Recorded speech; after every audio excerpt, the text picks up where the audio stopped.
Halo pemirsa, apa kabar? Anda kembali menyaksikan program spesial yaitu Bincang Spesial yang akan membahas isu secara lebih mendalam, tentunya bersama dengan narasumber spesial. Dan di episode kali ini kita akan membahas terkait dengan upaya pemerintah untuk melindungi warga negara Indonesia terutama dalam sejumlah persoalan yang dihadapi, diantaranya terkait dengan bagaimana konflik yang masih terus terjadi di Timur Tengah, serta selain itu juga terkait dengan tindak pidana perdagangan orang. Sudah hadir bersama kami di studio Sinpo TV, Direktur Perlindungan WNI Kementerian Luar Negeri, Bapak Judah Nugraha.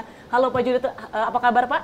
Baik, terima kasih Mbak Aya. Terima kasih sudah hadir di studio Sinpo TV. Ini merupakan sebuah kehormatan tentunya bagi Bincang Spesial. Pak Judah berkenan hadir di sini. Tadi kita akan membahas terkait sejumlah upaya pemerintah tentunya dalam melindungi warga negara Indonesia yang berada di luar negeri. Tapi sebelum kita melangkah lebih jauh terkait hal tersebut, Pak Judah, di segmen kali ini kita akan mengupas terkait dengan bagaimanakah pemetaan dari Kementerian Luar Negeri terkait dengan mungkin data yang dipunya untuk jumlah warga negara Indonesia yang berada di wilayah konflik Timur Tengah itu sebenarnya seberapa banyak sih Pak Judah? Baik, terima kasih Mbak Aya. Jadi dapat kami sampaikan ya bahwa berdasarkan data lapor diri di Kementerian Luar Negeri, kita sudah memiliki aplikasi online yang kita sebut sebagai portal Peduli WNI. Ya, di situ masyarakat bisa melakukan aktif lapor diri ya, secara online.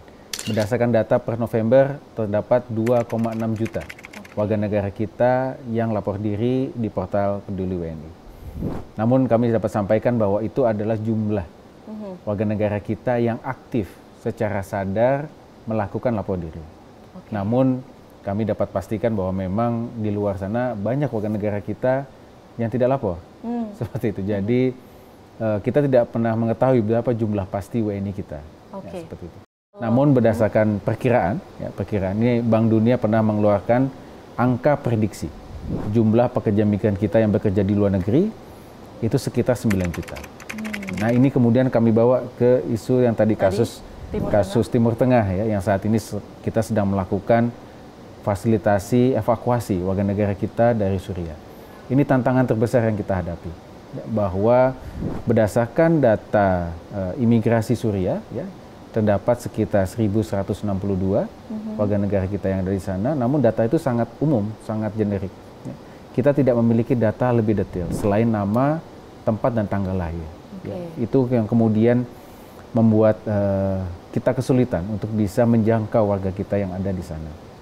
Berarti untuk eskalasi sebenarnya ini kan kian memanas dan bahkan juga menyebar seperti itu ke beberapa wilayah lainnya. Dominasi WNI berarti sejauh ini di Suriah, tadi sekitar 1.100 itu ya Pak? Ya, 1.162. Sedangkan yang ada di Lebanon ada sekitar 80-an lagi ya, yang masih ada di sana. Namun memang mereka mayoritas memilih untuk tetap tinggal di sana. Dan konflik ini sebenarnya kan sudah lama juga terjadi seperti itu sebenarnya. Kemudian kian memanas, eskalasi meningkat. Ada nggak sih pandangan dari warga negara Indonesia yang berada di sana terkait dengan konflik yang terus terjadi di sana, Pak? Ya, jadi kita pahami bahwa eskalasi situasi keamanan di Timur Tengah itu muncul ya ketika 7 Oktober tahun 2023 yang lalu ya, ketika ada konflik di Gaza dan kemudian meluas ya ke beberapa wilayah yang lain. Nah, dalam konteks pengamanan keselamatan warga negara Indonesia yang ada di luar negeri, Kementerian Luar Negeri telah memiliki SOP, yaitu membangun apa yang kita sebut sebagai rencana kontingensi. Artinya kita mengantisipasi kemungkinan-kemungkinan terburuk yang dapat terjadi, yang dapat membahayakan keselamatan jiwa warga negara kita. Dan apa langkah-langkah yang harus kita lakukan. Semua perwakilan di Timur Tengah telah memiliki rencana kontingensi tersebut. Kami intensif ya, berkoordinasi dengan teman-teman perwakilan yang ada di sana. Sampai saat ini dapat kami sampaikan bahwa sesuai dengan rencana kontingensi, seluruh wilayah Lebanon kita tetapkan sebagai siaga 1. Seluruh wilayah Suriah kita tetapkan sebagai siaga 1. Dan juga wilayah Israel dan Palestina kita tetapkan sebagai siaga 1.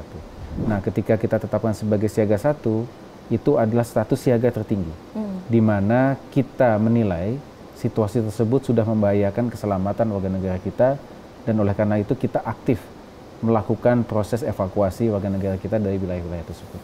Berarti definisi dari proses evakuasi di sini Pak Judah, apakah kemudian memulangkan ke tanah air atau mungkin di sana ada shelter ataupun tempat berlindung yang aman bagi warga negara Indonesia? Ya, ketika lihat dari proses evakuasi itu sendiri, kita merujuk kepada Undang-Undang 37 tahun 99 mengenai hubungan luar negeri.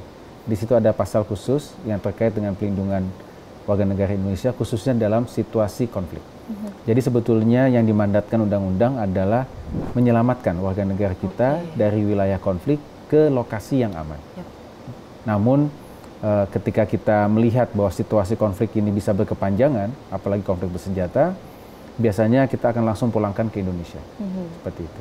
Memang beberapa saat akan kita inapkan terlebih dahulu di shelter-shelter yang ada di perwakilan, namun kemudian kita bawa pulang ke Indonesia. Itu yang kita lakukan di Kabul, itu yang kita lakukan di Ukraina, itu yang kita lakukan di Sudan, dan kemudian terakhir kita lakukan di Lebanon dan Suriah. Oke, berarti untuk proses pemulangan hingga ke tanah air tadi biasanya memakan waktu berapa lama? Itu sangat tergantung situasi yang ada di lapangan.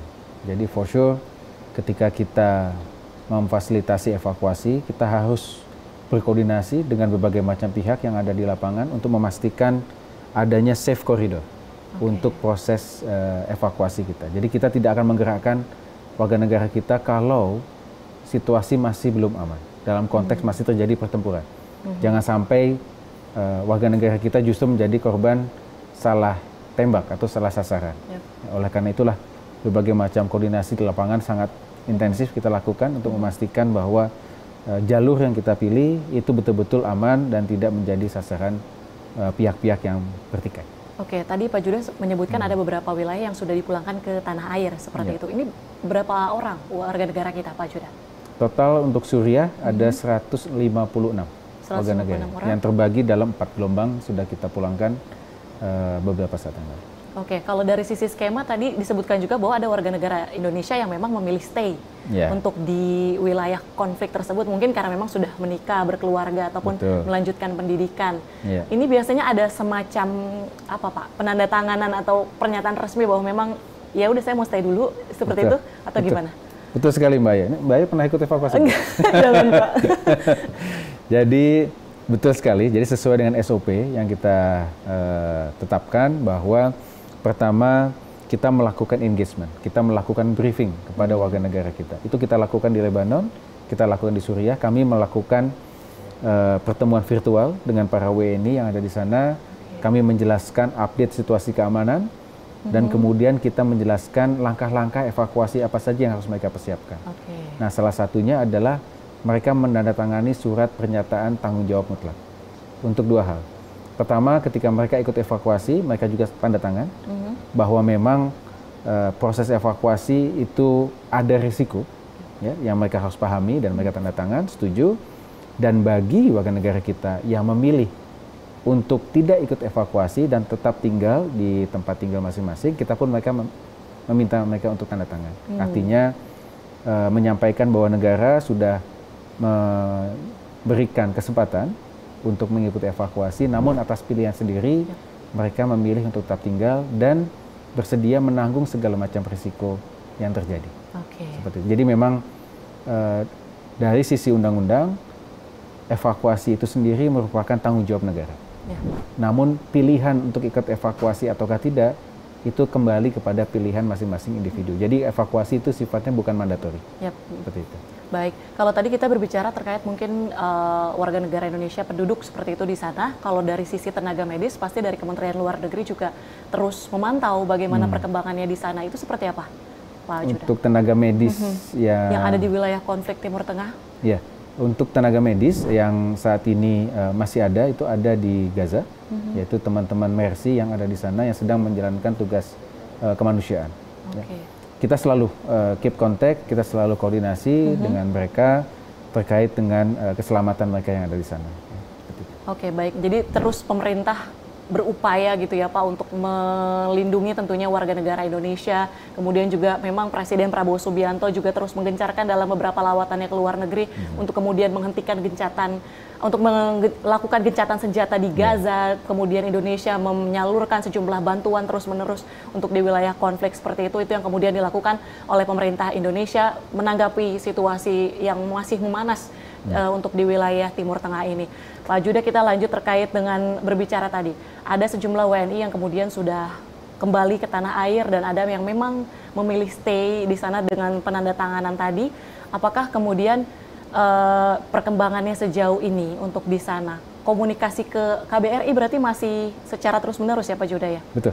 Ya, jadi kita tetap memaintain komunikasi kita dengan warga negara kita yang even masih memilih untuk tetap tinggal di sana. Karena kan tetap ya, walaupun mereka sudah tanda tangan pernyataan seperti itu ya, kita tetap memonitor dan menjalin komunikasi. Jadi termasuk kami menyampaikan update-update mengenai situasi keamanan terakhir, apa langkah-langkah apa saja yang perlu mereka perhatikan untuk menghindari dari situasi kegawat-gawatan yang lebih parah. Sebagai contoh misalkan dalam berbagai macam kesempatan kita menyampaikan himbauan untuk meningkatkan kewaspadaan, kemudian menghindari perkumpulan massa atau demonstrasi, ya, menjauhi lokasi instalasi militer, ya, dan segera menghubungi KBRI, hotline KBRI ketika menghadapi situasi kedaruratan. Oke, jadi hotline KBRI selalu always on gitu ya Pak ya? 24/7 Pak. 24/7 bahkan untuk kemudian jika memang ada panggilan tadi dari WNI untuk mendapatkan perlindungan atau informasi terkait lokasi-lokasi yang aman seperti itu.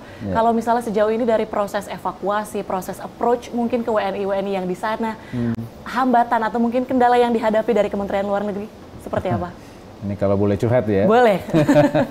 Jadi tantangan terbesar kita adalah masalah data. Data. Okay. Tadi kami sampaikan bahwa warga negara kita yang tercatat ya di sana itu untuk lapor diri aktif itu sangat minimal. Dan untuk kasus yang Suriah, mayoritas warga negara kita yang ada di Suriah itu adalah pekerja migran kita yang bekerja di sektor domestik. Dan kami dapat pastikan bahwa seluruh pekerja migran sektor domestik kita itu berangkat tidak sesuai prosedur di Indonesia. Karena kita sudah menutup negara-negara Timur Tengah termasuk Suriah sebagai negara yang tertutup untuk penempatan pekerja migran sektor domestik. Kita lakukan moratorium sejak tahun 2015. Jadi harusnya sudah tidak ada yang bekerja di sana. Namun ternyata memang masih banyak dan beberapa diantaranya menjadi korban TPPO. Ya, situ. Jadi datanya tidak ada di kita. Nah, oleh karena itulah kemudian berbagai macam langkah kita lakukan, termasuk kami bekerja sama dengan imigrasi ya, untuk melacak ya dari nama, tempat, tanggal lahir itu ya, nomor paspornya. Nah, kemudian kami lacak juga nomor keluarganya. Mudah-mudahan keluarganya masih tetap berkomunikasi gitu ya, sehingga kita bisa melacak keberadaan dia ketika masih ada di Suriah seperti itu. Dalam berbagai macam kesempatan berinteraksi dengan media, kami pun menyampaikan himbauan agar keluarga yang ada di Indonesia yang memiliki sanak keluarga di Suriah dan bekerja di sana, mohon bisa kontak hotline Direktorat Pelindungan WNI Kementerian Luar Negeri agar kami bisa cek dalam database kami apakah sudah terdata ataukah tidak. Oke, berarti tadi banyak ternyata pekerja migran kita yang unprocedural seperti itu ya Pak, yang masuk ke wilayah-wilayah konflik Timur Tengah yang padahal sudah ditutup sejak 2015. Itu menjadi salah satu kendala kemudian dari Kementerian Luar Negeri, tapi tetap terus dilakukan bagaimana komunikasinya untuk kemudian menemukan warga negara Indonesia. Pak Juda, himbauan kepada masyarakat Indonesia mungkin tidak berpergian tentunya ke wilayah konflik Timur Tengah atau seperti apa himbauannya terkait konflik ini? Dalam situasi konflik ini, himbauan yang selalu kami sampaikan, ya tidak bosan-bosannya kami menyampaikan himbauan. Pertama, bagi warga negara kita yang ada di wilayah Timur Tengah, utamanya kepada negara-negara yang sudah ditetapkan siaga 1, ya, mohon kiranya bisa mengikuti langkah-langkah evakuasi yang sudah ditetapkan oleh pemerintah melalui KBRI kita yang ada di sana. Kedua, bagi yang memilih untuk tetap tinggal, tadi kami sampaikan, tingkatkan kewaspadaan, hindari lokasi-lokasi kerumunan massa, kemudian hindari juga instalasi militer yang kemungkinan menjadi sasaran tembakan, dan kemudian segera hubungi hotline KBRI kalau mengalami situasi kedaruratan. Dan bagi keluarga yang ada di Indonesia maupun masyarakat Indonesia yang memiliki rencana melakukan perjalanan singkat ke negara-negara Timur Tengah, kami sangat-sangat menghimbau ya, untuk dapat menunda perjalanan ke negara-negara Lebanon, Suriah, kemudian Israel, Palestina, dan juga Iran, seperti itu. Karena kita sudah tetapkan baik siaga 1 maupun siaga 2. Jadi kami tidak menyarankan ya untuk melakukan perjalanan ke negara-negara tersebut hingga nanti status siaganya kita turunkan. Tentu berbagai upaya perlindungan warga negara Indonesia ini dilakukan pemerintah, tapi butuh kerjasama juga dari masyarakat tentunya, dan mendengarkan tadi himbauan-himbauan tadi untuk sama-sama kita dalam kondisi yang aman seperti itu dan meminimalisir adanya korban. Begitu Pak Judah. Betul. Usai jeda, kita akan lanjut Pak Judah ngobrolnya terkait dengan tindak pidana perdagangan orang. Tetaplah bersama kami di Bincang Spesial.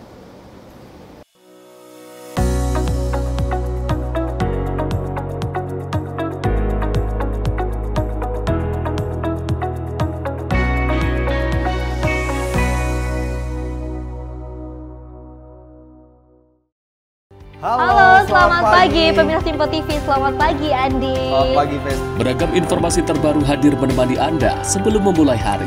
Itu memang dari Menteri Perhubungan juga mendukung, Betul. dari Menteri Keuangan juga mendukung, dan kita sebagai masyarakat pun juga Harus mendukung. Mengangkat isu yang tengah menjadi pembicaraan paling hangat. Semarakan pagi Anda bersama Menyapa Pagi. Setiap Senin hingga Jumat pukul 6 pagi. Hanya di Simpo TV. Kami hadir dengan rangkaian informasi dari berbagai penjuru dunia. Topik dan isu yang tengah menjadi sorotan mancanegara dikemas dengan lengkap untuk Anda.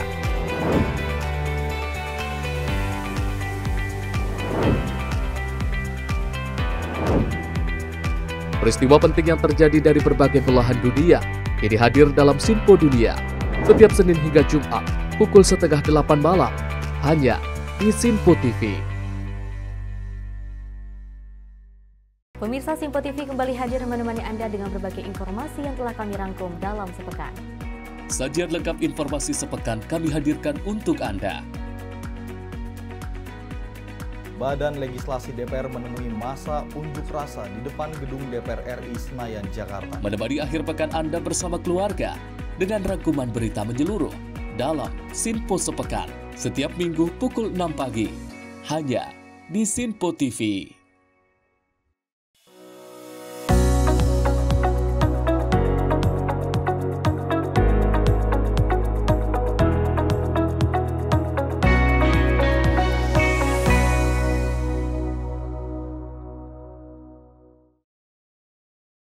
Terima kasih pemirsa, Anda masih menyaksikan Bincang Spesial, tentunya bersama Direktur Perlindungan WNI Kementerian Luar Negeri Bapak Judah Nugraha. Tadi di segmen sebelumnya kita sudah bahas Pak Judah terkait dengan konflik wilayah di Timur Tengah dan upaya yang dilakukan oleh pemerintah untuk melakukan proses evakuasi.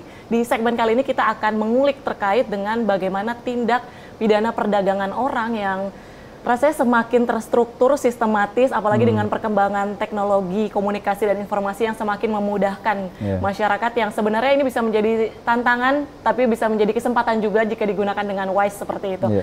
Pak Judah, kita akan mengawali ini dengan sebenarnya pemetaannya lagi-lagi kalau dari Kementerian Luar Negeri untuk dari data masyarakat kita yang dari lingkup ASEAN ini Pak, untuk yang terkena tindak pidana perdagangan orang ini sudah berapa banyak Pak? Ya. Ini situasi yang menyedihkan sebetulnya, Mbak, kalau kita bicara kasus tindak pidana perdagangan orang, karena kami mencatat terjadi lonjakan jumlah kasus yang sangat signifikan untuk warga negara kita yang menjadi korban TPPO, khususnya saat ini yang terkait dengan kasus-kasus online scam. Jadi kami melihat ada perubahan modus kasus TPPO ini.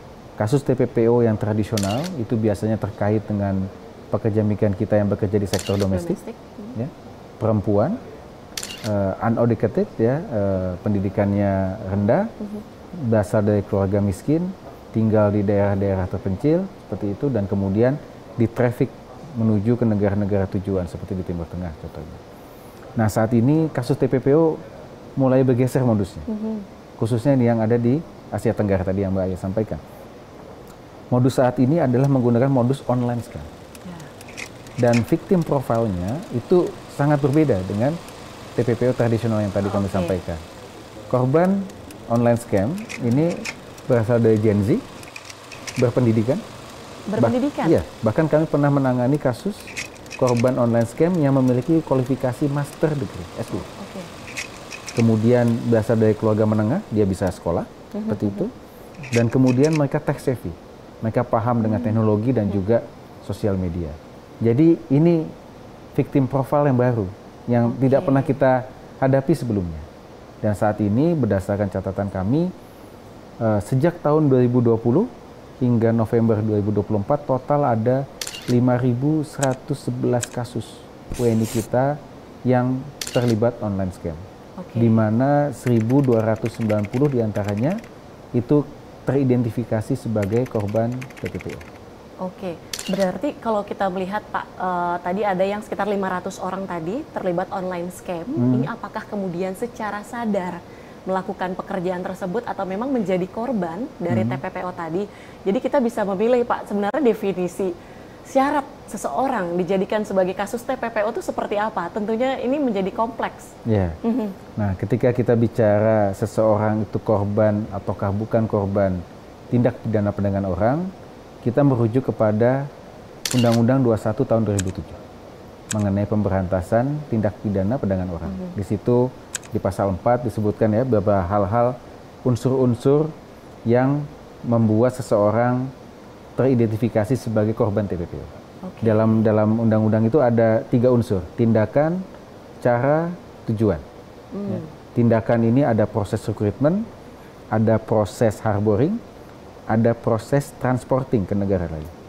Kemudian caranya bisa menggunakan penipuan, deception, ya, bisa menggunakan coercion, kekerasan, bisa menggunakan debt bondage, penjeratan hutang, ya, ataupun langkah-langkah lainnya.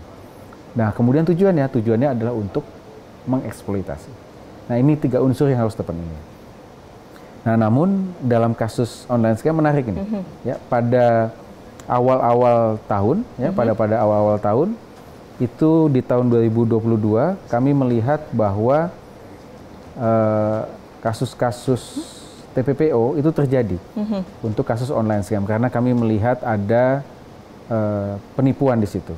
Sebagai contoh modus yang biasa terjadi adalah warga negara kita ditawari bekerja sebagai marketing atau customer service di Kamboja, di Myanmar, seperti itu dengan gaji 1.000 sampai 1.200 US dollar. Sampai di sana ternyata mereka tidak bekerja sebagai customer service. Mereka dipaksa melakukan scamming. Dipaksa ini kan ada unsur penipuan. Ini masuk dalam kategori korban TPPO. Nah, namun di akhir-akhir ini, ya, di tahun 2024 ini kami melihat ada pergeseran. Ya. Dalam diskusi yang kita lakukan di Bali Proses, ini kan ada forum regional di Bali Proses, ada indikasi bahwa industri online scam ini mengalami normalisasi. Ya. Artinya online scam ini menjadi mata pencarian baru. Nah, ini menarik ini. Dan justru menjadi warning bagi kita semua. Artinya yang dulunya itu tertutup, ya, ditipu, ya, ditawari bekerja sebagai customer service, tapi ternyata jadi scammer. Sekarang tawaran itu sudah terbuka, bahwa silakan Anda berminat bekerja sebagai scammer dengan gaji 1.200 US dollar di Kamboja, gitu. Jadi tidak ada unsur penipuan. Dan warga kita berangkat secara sadar, sukarela, karena mengejar gajinya. Walaupun itu adalah jenis pekerjaan yang melanggar undang-undang. Seperti itu. Ini hal baru yang terus kita monitor, dan tentunya kita di Indonesia perlu mewaspadai ini dan kemudian melakukan langkah-langkah antisipatif agar normalisasi ini tidak terjadi, gitu ya. Seperti itu, sehingga tidak banyak warga negara kita yang akhirnya bekerja di sana. Ya, gitu. Dan kalau saya bahkan punya teman, Pak Judah, yang memang mungkin menjadi salah satu calon korban ataupun target dari online scammer tersebut. Apakah kemudian dari, biasanya tadi Instagram, sosial media, direct message gitu, apakah kemudian kebaca polanya nih, oh ini mau menipu saya nih dari online scammer seperti itu. Ini saya akan tunjukkan ke kamera, Pak Judah. Sebelumnya, ini terkait salah satu teman saya yang memang menerima lewat direct message terkait dengan bilang, ini tentunya dari teman saya laki-laki, kemudian dapat direct message ini dari perempuan, seperti itu, dari lawan jenis tadi buat menarik perhatian mungkin dari para korbannya, seperti itu, dengan message yang kayak saya sepertinya wajah kamu friendly atau mau kenalan, seperti itu. Sebenarnya polanya seperti apa sih? dari para online scammer ini agar kita tuh nggak terbujuk rayu gitu Pak Judah? Coba bisa dicek Mbak. Boleh. Di fotonya yang ada di IG, biasanya foto-foto yang seksi, yang vulgar dan sebagainya gitu ya. Seperti itu. Dan juga bisa kita lihat ya, apakah dia upload ya, foto-fotonya ya dalam waktu yang berdekatan. Oke. Artinya itu akun baru sebetulnya yang diciptakan. Itu sudah menjadi tanda-tanda ya, tanda-tanda mungkin kita menjadi target online scam. Jadi kami dapat jelaskan ini berdasarkan hasil interview kami dengan para korban online scam. Jadi mereka ketika sampai di perusahaan online scam diminta untuk membuat akun palsu, akun sosmed palsu. Ya. Biasanya ini laki-laki pekerjanya diminta untuk membuat akun sosmed perempuan. Ya, terus kemudian mengupload foto-foto yang seksi lah seperti itu ya, untuk menarik minat dari target. Kemudian dia dikasih target list untuk bisa didekati. Nah, dia kemudian mendekati si calon korbannya ini ya, dengan love scam. Nah, nanti kemudian ketika dia sudah terperdaya, barulah kemudian penipuan scamming investasinya itu muncul melalui berbagai macam media, ya, yang akhirnya kemudian uangnya habis terkirim, ya begitu sudah puluhan atau ratusan juta, kemudian ada yang disebut peak buying. Jadi begitu uangnya sudah banyak, artinya contoh misalkan ini sebagai contoh ya Bapak, modus belanja online. Ayo Mas belanja online dong, ya 1 juta nanti ada cashback 200.000. Belum dikirim barang, naikin lagi dong 10 juta, nanti cashbacknya 2 juta. Demikian terus sampai 100 juta, nanti cashback 20 juta. Nah begitu sudah ratusan, tiba-tiba langsung akunnya putus. Tidak bisa dikontak lagi. Itu namanya peak buying. Artinya sudah menggemuk uangnya, terus kemudian uangnya hilang. Berarti... Nah, jadi itu sudah menjadi salah satu target dari perusahaan online scam. Berarti sebenarnya polanya terbaca seperti itu ya Pak Judah ya. Untuk jika memang diri kita menjadi salah satu calon target ya dari online scammer tersebut. Tadi kalau Pak Judah menyebutkan berarti TPPO ini ada yang tradisional, kemudian ada yang modern. Lalu siapa kelompok yang paling rentan untuk terkena TPPO ini sendiri? Karena ternyata yang modern pun itu adalah dari kalangan yang bisa dikatakan berpendidikan, seperti itu Pak Judah. Iya, kalau yang tradisional, kelompok rentannya sudah sangat bisa dipastikan. Golongan perempuan. Nah, ketika kita bicara online scam dengan victim profile yang berbeda, ini semakin blur. Ya, karena kami melihat antara korban laki-laki dan perempuan relatif sama. Lebih banyak mayoritas laki-laki justru. Laki-laki. Yang online scam. Yang lebih banyak laki-laki. Kemudian dari generasi muda. Gen Z. Tadi. Nah, ini yang Gen Z ini yang mungkin harus lebih kritis. Sebetulnya kalau kita kritis ya, kita mudah kok mendetek.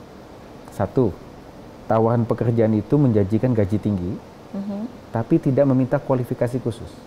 Harusnya bertanya dong, oh ditawari gaji 20 juta, tapi kok nggak ada kualifikasi khusus? Not even bisa bahasa Inggris. Padahal ditawari bekerja ke luar negeri. Harusnya bertanya dong, ini benar nggak? Gitu ya. Satu. Kemudian dia berangkat bekerja ke luar negeri, tidak dilengkapi dengan visa kerja. Melainkan menggunakan fasilitas bebas visa sesama negara ASEAN. Padahal bebas visa itu adalah untuk tujuan wisata, bukan untuk bekerja. Harusnya bertanya, loh, saya kan bekerja ke luar negeri, ditawari kerja ke luar negeri, mana visa kerjanya? Ternyata tidak ada. Yang ketiga, tidak tanda tangan kontrak di Indonesia. Harusnya perusahaan yang kredibel itu selalu menjodohkan kontrak kerjanya dengan hak dan kewajiban, gaji berapa dan sebagainya, jenis pekerjaan, sebelum berangkat ke luar negeri. Nah, itu sebetulnya kalau itu tanda-tanda itu sudah ditemui, jangan mengambil resiko. Jangan berangkat. Jangan berangkat ya Pak. Lalu kenapa ya Pak, tadi disebutkan bahwa menyasar Gen Z seperti itu. Padahal Gen Z di satu sisi juga melek teknologi, Terus mungkin bisa banyak loh Pak yang lebih kritis juga dalam menanggapi persoalan yang ada di Indonesia misalnya seperti itu. Tapi kenapa masih ada keinginan terbujuk rayu tadi seperti itu? Kenapa para pelaku ini menyasarnya Gen Z? Mungkin pertama Gen Z itu kan tanpa ingin mengeneralisir ya, instan. Suka sesuatu yang instan. Jadi mendapatkan uang dengan gaji tinggi, gitu ya, itu sangat menarik. Itu satu. Kedua, suka flexing. Ya, kan suka upload di sosmed. Betul. Tentu kan akan bangga dong. Oh, saya Kerja di luar negeri nih, sosmed, upload seperti itu. Nah, itu yang menarik. Ya, itu yang menarik bagi Gen Z, dan itulah kemudian banyak yang terbujuk rayu. Apalagi ditambah dengan gaji yang fantastis ya, yang 20 juta seperti itu. Berarti kalau misalnya kita lihat, memang pekerja migran Indonesia kita tidak hanya yang bekerja secara resmi, direkrut secara resmi, melainkan juga tadi ada yang unprocedural. Contohnya dengan mendapatkan visa wisata seperti itu ya Pak, bukan visa kerja. Padahal kalau misalnya visa kerja itu dibutuhkan sebagai perlindungan berdasarkan undang-undang di Indonesia. Namun kemudian malah mendapatkan visa wisata dan oke-oke aja gitu dengan menjalaninya seperti itu.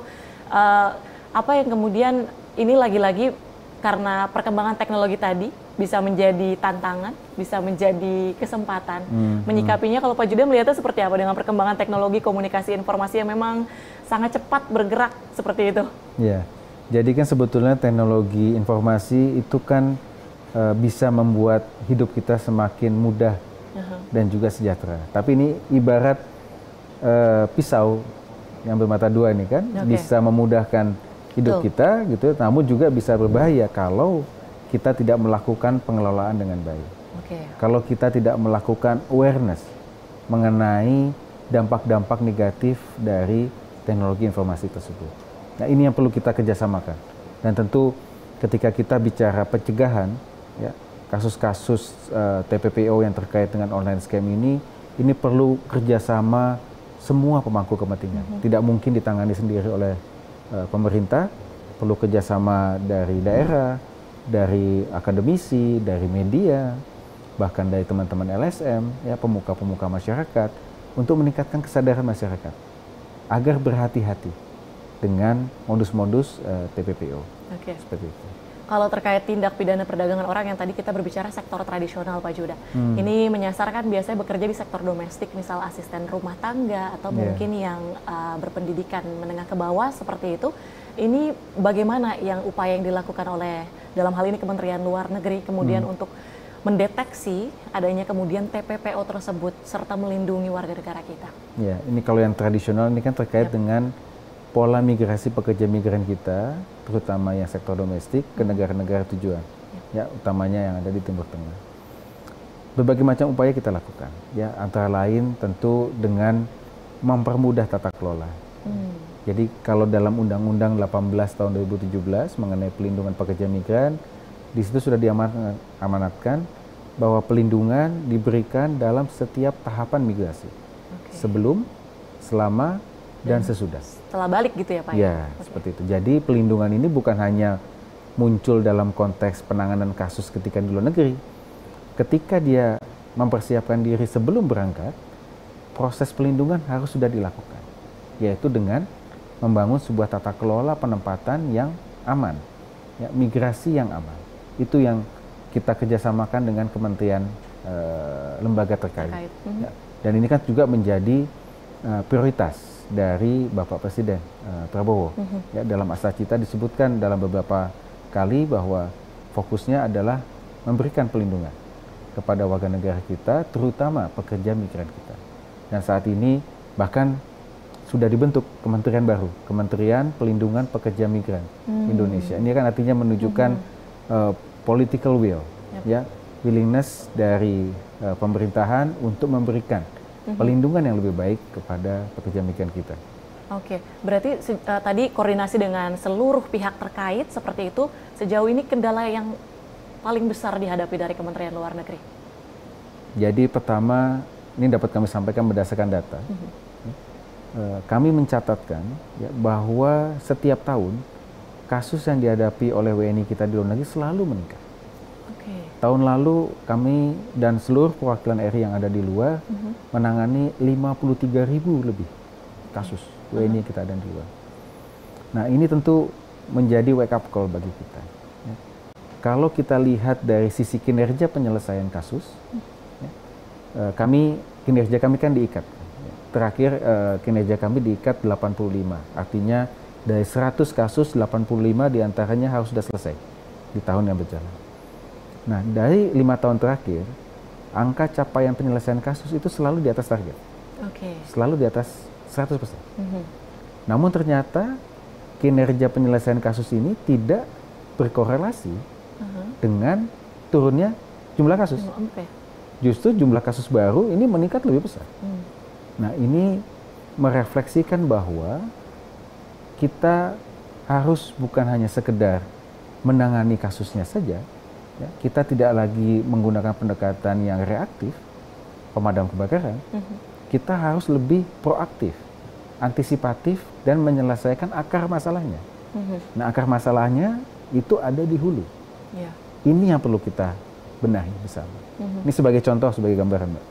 Tahun lalu Kementerian Luar Negeri dan Perwakilan RI itu alhamdulillah sudah bisa menyelamatkan 19 nyawa warga negara kita dari ancaman hukuman mati. 19 nyawa kita selamatkan. Tapi di tahun yang sama, penambahan jumlah kasus baru WNI yang terancam hukuman mati 25. Jadi kita defisit nih. Sudah mampu 19, tapi tambahan kasus baru 25. Seperti itu. Nah, ini yang perlu sekali lagi kami highlight, bahwa kita harus melakukan langkah-langkah pencegahan yang efektif sejak dari hulu. Nah, itu tentu menjadi PR kita semua bersama di dalam negeri, agar warga negara kita yang ingin berangkat bekerja ke luar negeri bisa melalui jalur yang aman, ya, migrasi yang aman, reguler, dan teratur. Oke, berarti terkait mekanismenya Pak Judah, jika memang kemudian menjadi korban dari TPPO, langkah yang kemudian pertama harus dilakukan seperti apa? Ya. Pertama, kalau dia menjadi korban TPPO, segera hubungi hotline perwakilan RI terdekat, ya, ataupun hotline yang ada di Kementerian Luar Negeri. Bisa dilakukan sendiri oleh si korban, ataupun bisa dilaporkan oleh keluarganya. Kami juga untuk kemudahan bukan hanya hotline yang bisa dihubungi. Saat ini Kementerian Luar Negeri juga sudah membangun platform online yang kita sebut sebagai portal Peduli WNI. Bisa diakses di peduliwni.kemlu.go.id. Jadi pengaduan kasus-kasus bisa dilakukan kapanpun, dimanapun, ya, selama ada akses internet secara online. Nah, ketika kita menerima pengaduan tersebut, maka segera kita berikan respon yang cepat dengan berkoordinasi dengan otoritas tempat. Ya, dan kemudian kita lakukan langkah-langkah pendampingan hukum dan juga penanganan kasusnya hingga nanti kita repatriasi ke Indonesia. Oke, berarti sebenarnya proses ada recheck kembali kan Pak? Maksudnya rekonfirmasi antara kemudian ya saya menjadi korban TPPO dengan kebijakan peraturan di negara tersebut, kemudian hingga dipulangkan, itu memang berarti kan prosesnya lumayan ya Pak ya?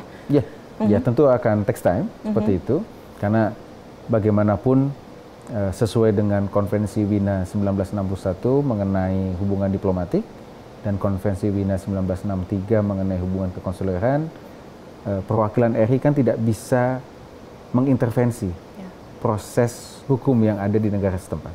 Ya, karena kita tidak memiliki yurisdiksi hukum. Yang bisa kita lakukan adalah berkoordinasi dengan otoritas negara setempat. Apakah otoritas tersebut memiliki mekanisme identifikasi korban TPPO? Tentu kita serahkan kepada mereka. Namun kalau mereka tidak, kita akan lakukan. Ya, saat ini perwakilan RI sudah memiliki apa yang kita sebut sebagai screening form, identifikasi korban TPPO dengan merujuk kepada Undang-Undang 21 tahun 2007.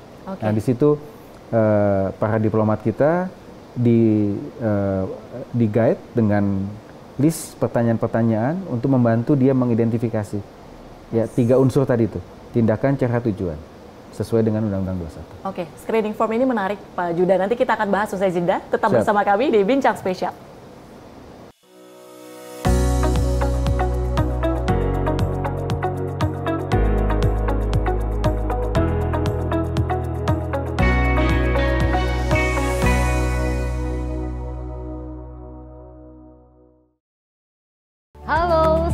malam pemirsa, senang sekali rasanya kami mengisi ruang informasi Anda. Akhiri aktivitas Anda dengan rangkuman perkembangan peristiwa yang terjadi sepanjang hari.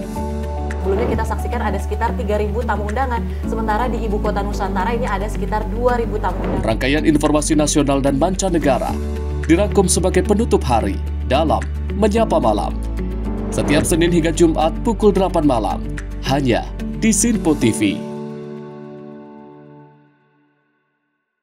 Halo pemirsa, kami kembali hadir dengan sejumlah informasi yang kami himpun dari berbagai penjuru dunia. Rangkaian informasi yang membuat akhir pekan Anda begitu bermakna. Sebuah kelompok di Afrika Selatan memberikan layanan pertunjukan film dengan tenaga surya. Berita yang menjadi sorotan media dari dalam dan luar negeri, kami hadirkan untuk menemani pekan Anda dalam Sinpo Dunia Sepekan, Sabtu dan Minggu pukul 9 pagi, hanya di Sinpo TV.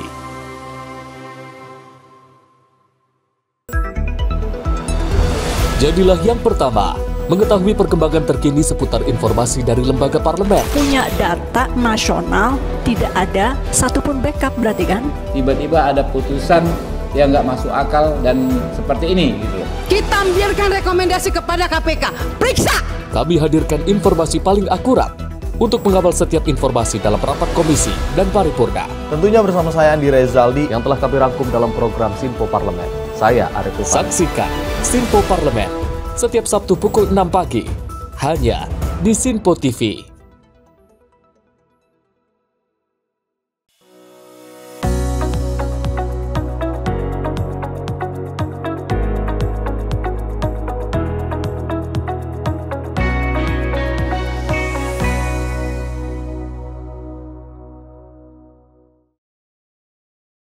Terima kasih pemirsa, Anda masih menyaksikan Bincang Spesial bersama Direktur Perlindungan WNI Kementerian Luar Negeri Bapak Juda Nugraha. Pak Juda, kita lanjut perbincangan yang sangat menarik. Tadi terakhir kita bahas terkait dengan screening form dalam tindak pidana perdagangan orang. Nah, kenapa kemudian screening form ini harus terus dilakukan update seperti itu, Pak? Jawabannya simpel, Pak. Karena kejahatan itu juga berevolusi. Berubah. Gitu ya. Betul. Terutama yang terkait dengan modus-modus TPPO. Ya kita harus bisa menyesuaikan. Tadi kami sampaikan bahwa ada yang TPPO kasus tradisional, ini ada yang sudah bergerak ke modus TPPO yang terkait dengan online scam. Nah ini yang perlu kita update, ya screening form tersebut untuk bisa mengakomodasi dan memastikan bahwa para diplomat kita yang ada di perwakilan memiliki tools yang akurat. Ya, untuk bisa mengidentifikasi mana korban, mana yang bukan korban. Ya, karena kalau itu korban TPPO, kita sudah punya mekanisme penanganan korban TPPO yang komprehensif. Bahkan sampai di Indonesia pun masih terus kita lakukan penanganan, rehabilitasi, dan reintegrasinya, bekerjasama dengan Kementerian Sosial. Namun juga jangan sampai sistem pelindungan yang kita bangun untuk korban TPPO ini disalahgunakan oleh orang-orang yang bukan korban TPPO, bahkan pelaku. Betul. Ya, kami melihat ada kecenderungan seperti itu. Ada kecenderungan bahwa yang bukan korban TPPO playing victim sebagai korban TPPO. Ya. Ada berbagai macam motif yang mereka ini. Pertama, satu, rata-rata yang terkait dengan online scam ini kan overstay ya. Mereka harusnya ketika pulang ke Indonesia itu bayar denda imigrasi.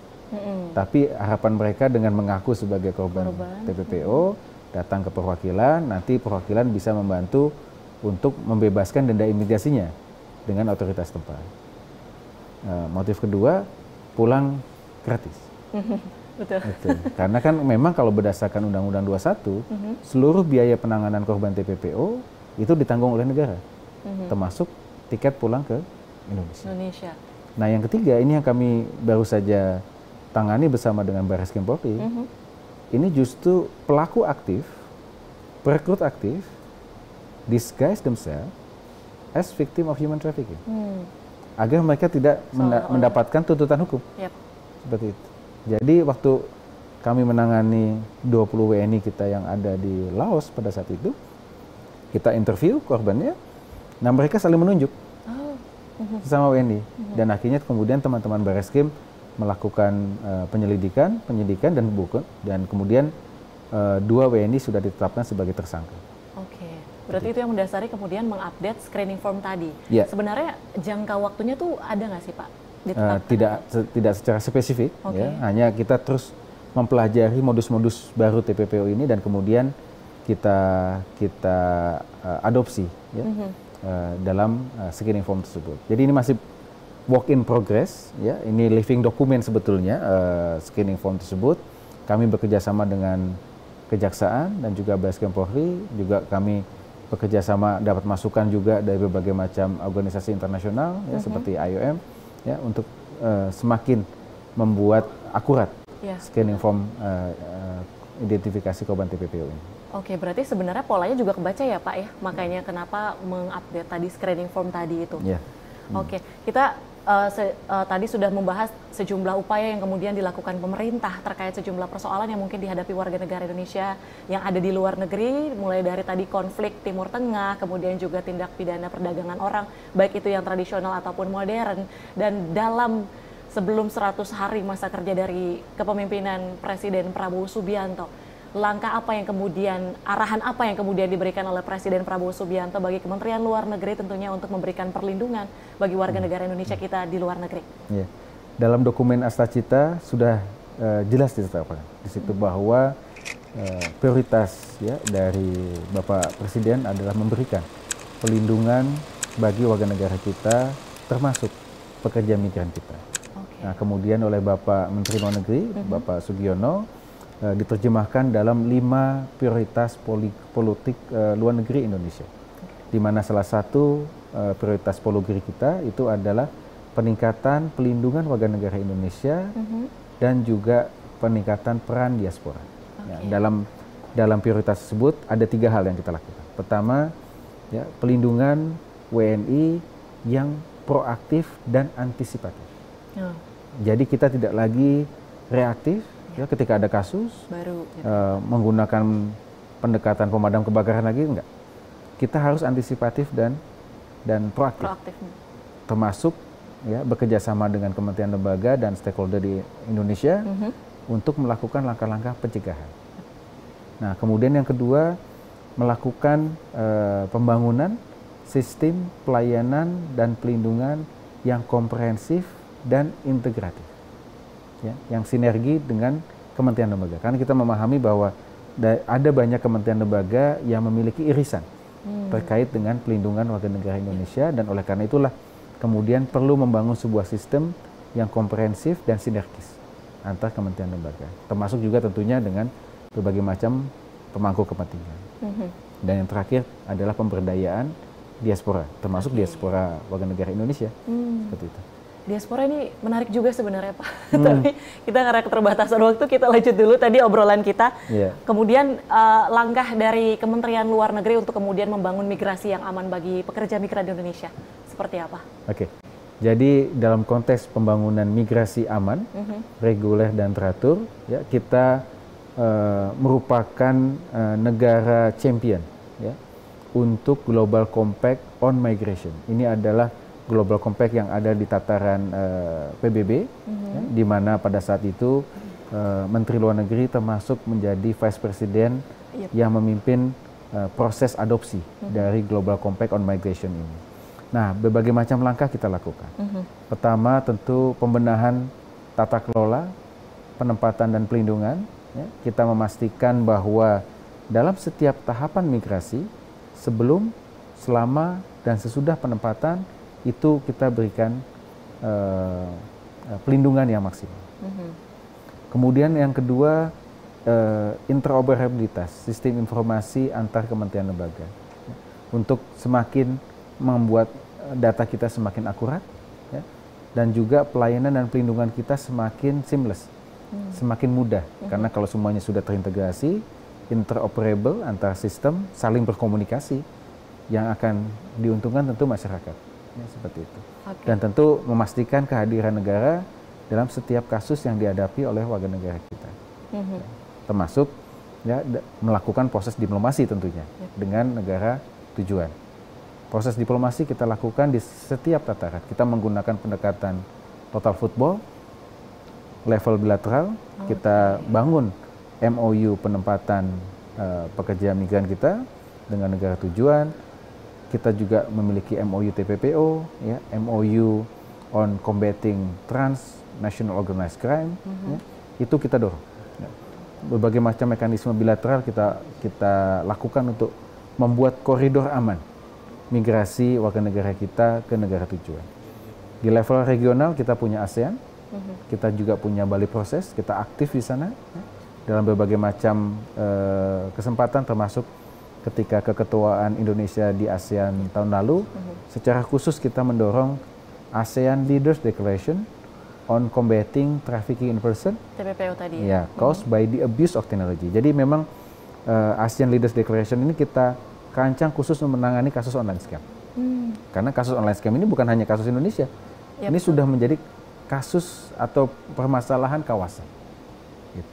Nah, yang terakhir di level multilateral, di berbagai macam forum, di ILO, di IMO, ya, bahkan kita negara pihak di UN Convention on the Protection of Migrant Workers and Their Families tahun 1990, ya, dan juga Global Compact, kita pun aktif di sana. Jadi semua upaya diplomasi kita lakukan. Oke, berarti segala kesempatan intinya dimanfaatkan oleh pemerintah Indonesia tadi ketika menjabat sebagai ketua ASEAN tahun lalu seperti itu untuk kemudian menyuarakan ataupun bahkan menghasilkan salah satu cara gitu Pak untuk menindaklanjuti bagaimana tadi bisa meminimalisir adanya tindak pidana perdagangan orang seperti itu. Tadi kita juga berbicara terkait bagaimana peran diaspora kemudian menjadi salah satu cara ataupun langkah yang mungkin bisa dimanfaatkan dari Kementerian Luar Negeri seperti itu. Ini seperti apa sih Pak diaspora kita kan memang banyak sekali yang kemudian mendatangkan manfaat tentunya bagi Indonesia. Nah, ini perannya itu dalam bentuk spesifiknya seperti apa? Ya. Menarik ini Mbak Aya. Jadi salah satu mandat dari Undang-Undang 37 tahun 99 mengenai hubungan luar negeri, tugas negara antara lain adalah memberikan pengayoman dan juga pembinaan bagi masyarakat Indonesia yang ada di luar negeri. Nah, tadi kita pahami bahwa kasus-kasus yang dihadapi oleh WNI kita itu kan sangat kompleks, ya. Bukan hanya nanganinya saja, namun langkah-langkah pencegahan. Nah, untuk itulah kami ya bekerja sama dengan masyarakat Indonesia, diaspora Indonesia yang ada di luar untuk melakukan public awareness campaign, ya, mengenai tadi migrasi aman, bagaimana melakukan langkah-langkah pelindungan bagi sesama WNI, gotong royong. Semangat gotong royong ini kita bawa ke luar negeri, ya, agar nanti kalau ada sesama WNI yang mengalami masalah, kita bisa saling bantu, melaporkan kasusnya segera kepada perwakilan RI terdekat, sehingga langkah kita menjadi lebih cepat. Termasuk tentunya langkah-langkah pencegahan seperti itu. Sekaligus juga kami mendorong agar masyarakat Indonesia ini yang ada di luar negeri ini, diaspora ini, itu merupakan aset bangsa. Ya, untuk memberikan citra positif ya, bangsa Indonesia ke dunia internasional. Bukan sebaliknya, karena kami juga mencatat ada beberapa konflik sebetulnya sesama WNI kita yang ada di luar. Nah, ini yang coba kita kelola seperti itu ya. Jadi kita sangat-sangat mendorong kerjasama aktif dari diaspora kita untuk menjadi komponen aktif ya, pelindungan warga negara kita, termasuk langkah pencegahan, dan juga menjadi diplomatic tools untuk citra positif Indonesia di luar negeri.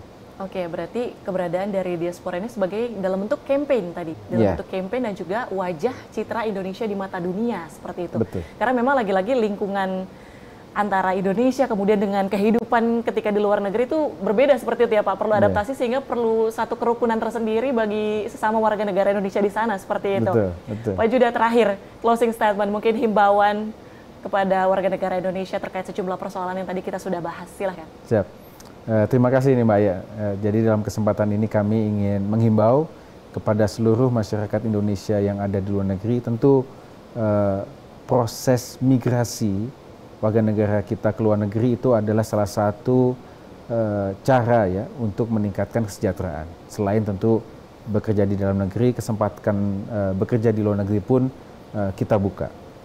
Namun pastikan bahwa niat kita untuk mendapatkan kesejahteraan yang lebih baik di luar negeri itu dilakukan dengan cara yang aman. Lakukanlah proses migrasi itu melalui prosedur resmi yang sudah ada, ya. Pastikan semua kelampakan dokumen itu terpenuhi, ya, paspor, visa kerja, kontrak kerja, dan sebagainya. Dan kemudian ketika tiba di negara tujuan, pastikan kita memahami hukum negara setempat, ya, dan juga memahami dan menghormati budaya negara setempat. Dan dengan itulah kemudian kami yakin langkah-langkah pencegahan bisa kita lakukan secara lebih optimal, dan kemudian masyarakat Indonesia yang ada di luar negeri bisa menjadi komponen aktif bagi pelindungan dan juga pembangunan citra positif bangsa Indonesia di luar negeri. Baik, terima kasih Pak Judah Nugraha, Direktur Perlindungan WNI Kementerian Luar Negeri telah hadir di studio Sinpo TV berbincang terkait dengan segala upaya yang sudah dan terus dilakukan oleh pemerintah Indonesia dalam menghadapi sejumlah persoalan warga negara Indonesia yang berada di luar negeri. Dan terima kasih tentunya akhir kata bagi pemirsa yang sudah menonton kami dari awal hingga akhir. Dan saya Tiara Dianti mewakili seluruh kerabat kerja yang bertugas, pamit undur diri. Terima kasih dan sampai jumpa.